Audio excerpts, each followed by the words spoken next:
Hurricane K made landfall in Mexico, along the west coast of the central Baja California Peninsula on Thursday afternoon, triggering flooding concerns not just in that region, but in parts of California and Arizona too. Hurricane conditions were impacting the peninsula Thursday and were expected to last several hours as the storm moved along the coast. K had maximum sustained winds of 75 miles per hour at the time of landfall, making it a Category 1 storm. It's expected to weaken throughout Thursday evening, but added that tropical storm conditions will spread northward.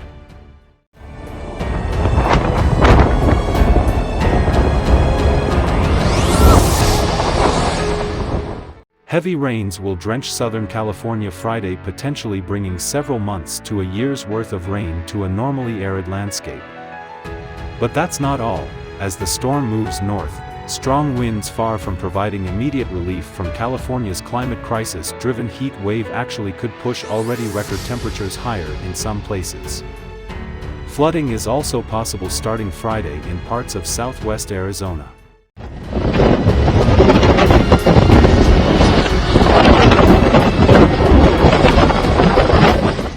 K is expected to remain at hurricane strength until it's around 250 miles from San Diego, something only 4 other storms have done since 1950, according to the National Weather Service, before weakening as it moves toward the U.S. West Coast.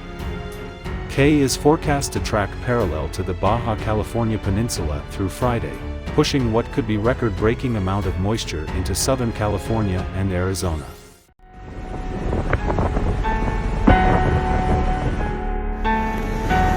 Como podemos observar, el oleaje está entre los 3-4